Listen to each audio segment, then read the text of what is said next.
Heureux de nous retrouver ensemble autour de la parole du Seigneur. Cette parole qui a créé le monde est celle qui nous donne la vie. Je voudrais que nous puissions prier avant toute chose. Seigneur, je suis reconnaissant envers toi pour cette immense grâce que tu m'accordes.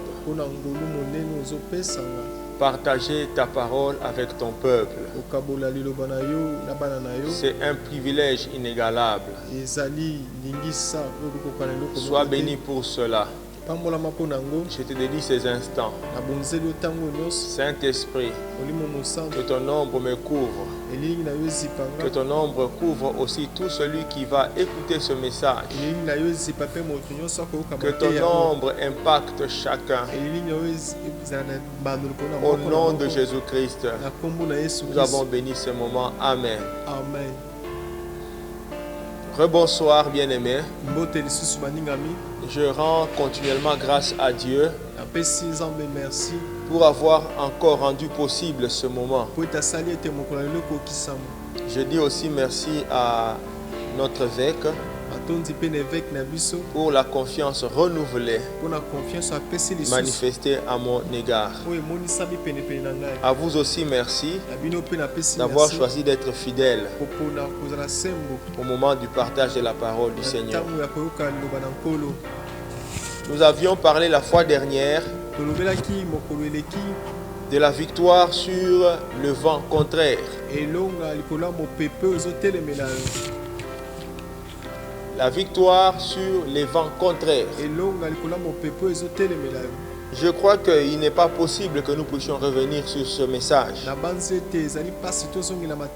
puisqu'il avait déjà pris 2 séances. Nous allons tâcher d'avancer sur la même lancée. Et cette fois-ci en énonçant bien sûr un sous-thème. Je vais ainsi les libeller. Objectif de Dieu dans nos épreuves. C'est vrai que l'ennemi peut planifier beaucoup de choses dans nos vies, ou même contre nos vies. Mais je voudrais ce soir que nous puissions retenir que même lorsque l'ennemi multiplie les plans contre nous, Dieu est capable de faire éclater sa gloire dans ces mauvais plans du malin. Acceptez que nous relisions le texte de base de la fois dernière.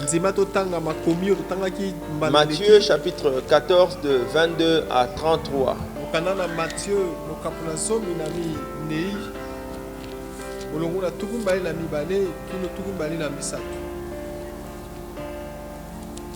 chapitre 14 de 22 à 33. 22 à 33 nous lisons. Matthieu chapitre 14 de 22 à 33. Aussitôt après, il obligea les disciples à monter dans la barque et à passer avant lui de l'autre côté pendant qu'il renverrait la foule. Quand il lui renvoyait, il monta sur la montagne pour prier à l'écart. Et comme le soir était venu, il était là seul. La barque, déjà au milieu de la mer, était battue par le flot, car le vent était contraire. À la 4e veille de la nuit, Jésus alla vers eux marchant sur la mer. Quand les disciples le virent marcher sur la mer, ils furent troublés et dirent « C'est un fantôme ». Et dans leur frayeur, ils poussèrent des cris. Jésus leur dit aussitôt « Rassurez-vous, c'est moi, n'ayez pas peur ». Prière, lui répondit « Seigneur, si c'est toi, ordonne que j'aille vers toi sur les eaux ». Et il dit « Viens ». Pierre sortit de la barque et marcha sur les eaux pour aller vers Jésus. Mais voyant que le vent était fort, il eut peur et comme il commençait à enfoncer, s'écria « Seigneur, sauve-moi ». Aussitôt Jésus étendit la main, le saisit et lui dit « Homme de peu de foi, pourquoi as-tu douté ?»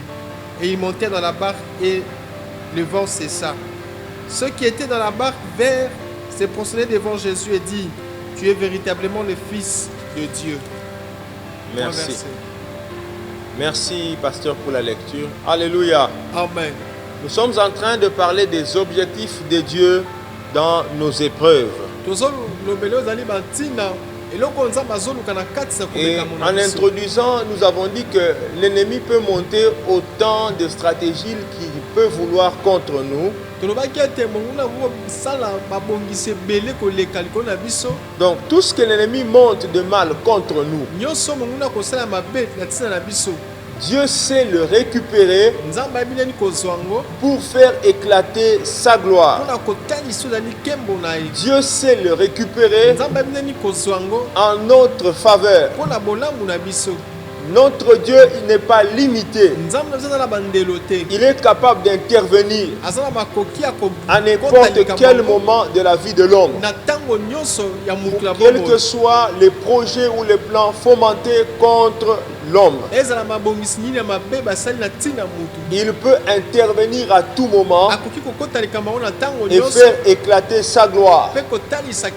Si Israël a été dans l'Égypte pendant un peu plus de 400 ans, et après ce moment, le Seigneur s'est levé et il l'a tiré de l'esclavage, alors qu'Israël était sous le contrôle complet de Pharaon. Ce que toi aujourd'hui, lorsque tu écoutes ces messages, tu n'es pas épargné. Dieu est capable de te tirer de n'importe quelle situation. Écoutez, le livre de Psaumes nous dit ceci: Dieu peut tout. Dieu peut tout. Je reprends, Dieu peut tout. Dieu fait tout ce qu'il veut. C'est ça même la phrase. Dieu fait tout ce qu'il veut. Dans les cieux, sur la terre, dans la mer. Et la Bible ajoute, ça c'est Psaume, même dans les abîmes, Dieu peut aller n'importe où pour te tirer de la situation où tu es, pour faire éclater sa gloire. Laisse qu'en introduisant ce message, si tu es d'accord avec moi, que le Seigneur te localise et qu'il fasse éclater sa gloire dans ta vie, dans le nom glorieux de Jésus.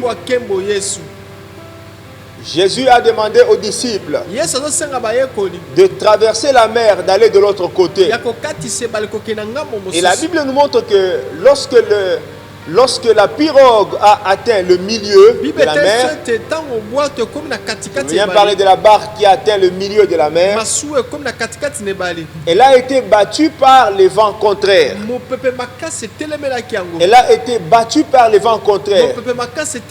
Si les disciples n'avaient aucune solution pour eux-mêmes, mais le Seigneur en avait une pour eux. Je te dis à ce niveau des choses que le Seigneur a une solution pour toi. Peu importe le moment ou le niveau où Satan essaie de t'atteindre, Jésus-Christ a une solution pour toi. Si tu es d'accord avec moi, donne un amen de feu. Alléluia. Amen. Je voudrais qu'on reprenne la lecture. La barque déjà au milieu de la mer était battue par les flots. C'est le verset 24, car le vent était contraire. Alléluia. Amen. Le verset 25 nous intéresse maintenant. À la 4e veille de la nuit, Jésus alla vers eux, marchant sur l'eau ou sur la mer. Bien-aimé dans le Seigneur, le vent contraire a précédé Jésus. Le problème ou le programme du Seigneur était que les disciples traversent la mer et qu'ensuite lui aussi les rejoigne. C'était là le programme que les disciples connaissaient. Mais lorsqu'ils sont arrivés au milieu de la mer, le vent a commencé. Le vent contraire les empêchait d'avancer. Le verset 25 nous dit ce que Jésus a fait. C'était au milieu de la nuit. Bon, je ne voudrais pas dire au milieu de la nuit, à la 4e veille de la nuit. Là, il est question de 3 heures du matin. On comptant un peu vers 4 heures. C'est à ce moment-là que Jésus s'approcha d'eux. Gloire à Dieu. Amen. Gloire à Dieu. Amen. Écoute la première chose que je t'ai dit. Sache que les épreuves que tu rencontres dans la vie, les difficultés que tu rencontres, les oppositions de l'adversaire ont quelque chose qu'elles produisent dans le monde spirituel. Si tu te maintiens sur le chemin de Dieu, ces oppositions font que le Seigneur s'approche encore de toi. Je reprends, je dis que le Seigneur s'approchera encore de toi si tu demeures sur sa voie, si tu ne quittes pas sa voie. Les disciples sont restés sur la mer, ils n'ont pas choisi d'abandonner. Alors le Seigneur est allé vers eux. Que Dieu te bénisse. En d'autres termes, les difficultés ou les épreuves font que le Seigneur s'approche de toi, font que le Seigneur se manifeste encore dans ta vie. Alléluia. Amen. Les disciples ont été obligés de passer de l'autre côté sans Jésus, seul. Mais bien aimé, avant qu'ils n'arrivent au bord de la mer, Jésus les a rejoints. Pourquoi? Parce que le vent contraire s'est levé. Le vent contraire s'est levé. J'aimerais te dire, bien aimé, j'insiste, que le Seigneur récupère toute situation de ta vie. Il la fasse concourir à ton bonheur. Que le Seigneur récupère la guerre que l'ennemi mène contre toi. Qu'il la fasse concourir à ton bonheur. Que le Seigneur récupère les injures que tu as subies. Que le Seigneur récupère les injures, les humiliations que tu as subies. Et que cela désormais tourne pour sa gloire dans ta vie. Et que désormais cela soit pour ta promotion dans la vie. Dans le nom glorieux de Jésus. Aucun vent contraire ne te tuera. Mais que tout vent contraire que tu rencontreras, à partir d'aujourd'hui, il sera pour ta promotion. Reçois cette parole de foi. Reçois cette parole de feu par le nom glorieux de Jésus. Alléluia. Amen. Est-ce qu'on peut lire Genèse 50, verset 20? Genèse 50, verset 20. Là, il s'agit de Joseph. Genèse chapitre 50, verset 20. Qu'est-ce que la Bible dit? Nous lisons au nom de Jésus. Oui. Vous aviez médité de me faire du mal. Joseph parle à ses frères. Vous aviez médité de me faire du mal. Alléluia. Continuez, pasteur. Dieu l'a changé en bien. Amen. Pour accomplir ce qui arrive aujourd'hui. Alléluia. Pour sauver la vie à un peuple nombreux. Dieu l'a changé en bien. Le mal qui devait tuer une personne, c'est le mal qui a sauvé tout un peuple. J'aimerais te dire ceci. Le mal qui a été localisé vers toi, préparé contre ta maison, que ce mal soit pour la gloire de Dieu et qu'à cause de ce mal, beaucoup de gens soient sauvés. Dans le nom de Jésus, Dieu a choisi de changer ce mal en bien. Que toutes les cartes négatives du malin qui ont été préparées contre toi, ce soir qu'elles soient changées en bien. Les ennemis ne vont pas les changer d'eux-mêmes, mais que Dieu change ces cartes, que Dieu change la donne, que tes ennemis commencent à se demander comment tu n'es pas pris au piège, comment leurs pièges t'ont élevé. Sois béni au nom de Jésus. Bien-aimé, pour toi, l'épreuve que tu rencontres attire la gloire de Dieu dans ta vie. Et lorsque je parle de l'épreuve, je veux que nous comprenions qu'il s'agit des obstacles. Je veux que nous comprenions qu'il s'agit du malheur, qu'il s'agit même d'un danger. Toute épreuve que tu as connue, je proclame qu'elle attire la gloire de Dieu dans ta vie. Dans le nom glorieux de Jésus. Dans le nom glorieux de Jésus. Dans le nom glorieux de Jésus. Lisons le livre de Daniel chapitre 3.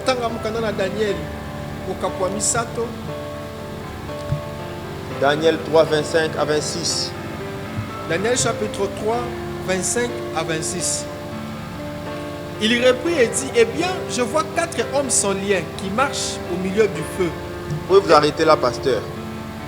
Le roi avait ordonné qu'on jette les compagnons de Daniel dans la fournaise ardente. Après, il va pour vérifier, pour voir comment le feu les a consumés. Le roi s'étonne. Veuillez relire le verset 25, pasteur. Il reprit et dit, eh bien, je vois 4 hommes sans lien. Eh bien, je vois 4 hommes sans lien. Veuillez continuer. Qui marchent au milieu du feu. Qui marchent au milieu du fleuve. Et qui n'ont point de mal. Et qui n'ont point de mal. Et la figure du 4e ressemble à celle d'un fils de Dieu. La figure du 4e ressemble à un fils de Dieu. Là où tu es, je te demande d'acclamer pour cette parole. Là où tu es, acclame pour cette parole. Que Dieu te bénisse.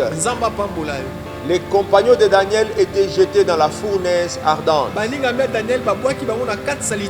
Ils étaient au départ à 3. Lorsqu'on était en train de les lier pour les jeter dans la fournaise, Christ n'était pas avec eux. Christ ne s'était pas manifesté. Ils étaient seuls. C'était la bataille de leur foi.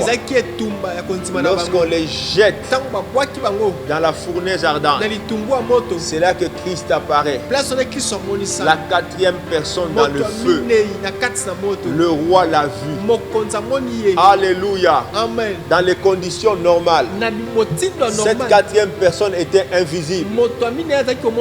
Mais lorsque c'était dans le feu, la 4e personne est apparue. Que Dieu te bénisse. Je suis en train de te dire que le Dieu que nous te prêchons, c'est un Dieu qui se cache, c'est aussi un Dieu qui se manifeste. Alléluia. Pour qu'il se manifeste, les 3 compagnons de Daniel devaient se retrouver dans la fournaise ardente. Et ils se sont retrouvés avec lui. Et le roi dit, je vois 4 personnes. Et le visage de la 4e personne, pasteur, ressemble à qui? Vous pouvez relire. Et la figure du 4e ressemble à celle d'un fils de Dieu. Ressemble à celle d'un fils de Dieu. Le fils de Dieu qui était invisible est devenu visible au moment de l'épreuve. Écoute-moi bien aimé. Au moment de l'épreuve dans ta vie, Dieu peut prendre la forme humaine. Dieu peut se manifester. Ce que le monde n'a jamais vu, il peut le voir avec toi. Dieu est réel. Si dans les conditions ordinaires, les gens ne te connaissent pas, mais qu'ils essaient d'élever les obstacles, ils sauront qui tu es. Ils sauront qui est ton Dieu. Nous avons cru en un Dieu redoutable. Jésus est un Dieu redoutable. Laisse-moi proclamer sur ta vie, aucune épreuve de ta vie n'éloignera Dieu de toi. J'ai dit aucune épreuve. Si l'épreuve fait que les hommes s'éloignent de toi, mais dans tes épreuves à toi, Dieu s'approche de toi. Alléluia. Si dans l'épreuve, les gens te renient, mais dans ton épreuve, le Seigneur va se manifester. Dieu témoignera de ta vie. Écoute-moi, les amis de Job s'étaient moqués de lui. Les gens ont tout raconté. Job avait tout perdu. Mais nous voyons quelque part, le Seigneur s'est manifesté. S'est manifesté vers Job. Alléluia. Alléluia. Au milieu du vent, Dieu a parlé. Au milieu du vent, Dieu a parlé. C'est comme ça que Dieu est. Dieu parle aussi au milieu du vent. Ce vent-là, c'était l'épreuve. Dieu avait parlé. Si dans ta vie, Dieu était calme, je t'annonce qu'à cause de ce que tu es en train de vivre, à cause des tourments que Satan lève contre toi, tu entendras la voix de Dieu. Tu rencontreras Dieu. Tu auras des visions mystérieuses. Tu vas témoigner la gloire de Dieu. Dieu ne peut pas t'abandonner. Au milieu du feu, il était là. La quatrième personne est descendue. Que cette quatrième personne descende dans ta maison, descende dans ton travail, descende dans ta santé. Que tu aies un témoignage. La quatrième personne, elle est réelle. Nous ne racontons pas des choses. La parole est vie. Si tu es d'accord, qu'elle se manifeste. Qu'elle se manifeste. Qu'elle se manifeste. Bien aimé, ça me surprend. Ces gens qu'on a jetés dans le feu, ils étaient liés. Mais quand ils sont arrivés dans la fournaise, c'était curieux. Le roi les a regardés. Il a vu qu'ils étaient en train de marcher. Les gens qui étaient liés, qui ne pouvaient pas bouger, mais dans le feu, ils ont commencé à marcher. Est-ce que je peux te dire quelque chose? L'épreuve que tu connais là ne va pas retarder ta vie. Tu as longtemps mal regardé ton épreuve. Tu as pensé que l'épreuve te retarde. Ce soir, je t'annonce que ton épreuve te permettra aussi de marcher. Ton épreuve te permettra d'avancer. Je suis en train de te dire au nom de Jésus que à cause de l'épreuve que tu connais, reçois une longueur d'avance sur beaucoup de gens. Reçois une longueur d'avance sur beaucoup de gens. Reçois une longueur d'avance sur beaucoup de gens. Dans le feu, nous nous marchons. Dans le feu, nous ne sommes pas liés. Lorsque la mer s'élève, pendant que les gens sont engloutis par les eaux, nous marchons sur les eaux. Dans le feu, nous marchons. Rien n'arrêtera ta vie. Rien n'arrêtera ta vie. Je proclame ce soir que l'épreuve de ta vie amène ta promotion. L'épreuve de ta vie amène ta promotion. Amène ta promotion. Elle te fait avancer. Bien aimé, si vous lisez ce livre de Matthieu, le texte que nous venons de lire, vous allez voir que même les disciples eux-mêmes ont connu une promotion même spirituelle. Lorsque Jésus est apparu, qu'est-ce qu'ils disent en dernier ressort? C'est le verset 33. Vous pouvez lire, pasteur. Matthieu 14, 33. Matthieu 14, verset 33. Ceux qui étaient dans la barque vinrent se prosterner devant Jésus et dit: tu es véritablement le Fils de Dieu. Alléluia. Amen. Bien-aimé, l'épreuve a fait que ces gens apprennent à adorer. Ils sont allés se prosterner. Ils sont allés se prosterner. Voilà l'avantage de l'épreuve. Ils ont appris à adorer. Deuxième chose, ils ont reconnu ce que Dieu est réellement. Ils ont dit tu es réellement le Fils de Dieu. Est-ce que je peux te parler? À cause de l'épreuve que tu connais, l'ignorance de ta vie tombe. Ton épreuve là amène une dimension de connaissance supérieure. Est-ce que tu peux recevoir ces paroles? Que ton épreuve t'amène un degré de révélation élevé. N'aie pas peur de l'épreuve. Écoute-moi bien aimé. Lorsque tu seras en face des adversaires, tu recevras la révélation qu'il te faut. Que Dieu te bénisse. Je connais un jeune homme. Je veux parler de David. Devant Goliath, il a eu quelque chose. Devant l'épreuve, il a eu quelque chose. La révélation d'aller chercher les pierres. La révélation que ton épreuve te donne la révélation. Que ton épreuve te donne la révélation. Te donne la révélation. Que ton épreuve ne te rende pas aveugle. Si tu étais aveugle au moment de l'épreuve, que tes yeux s'ouvrent. Que tes yeux s'ouvrent. Que tes yeux s'ouvrent. Que tes yeux s'ouvrent. Je suis en train d'achever le message. Je suis à la fin. Et je dis bien aimé, que tes yeux s'ouvrent au moment de l'épreuve. Que tes yeux s'ouvrent. Que tu saches ce que tu vas faire. Que ta révélation monte. Et que ta révélation t'élève. Sois béni au nom de Jésus. Ne reste plus jamais le même. Ne pleure plus jamais devant l'épreuve. Dans ton épreuve, le Seigneur aussi a un objectif.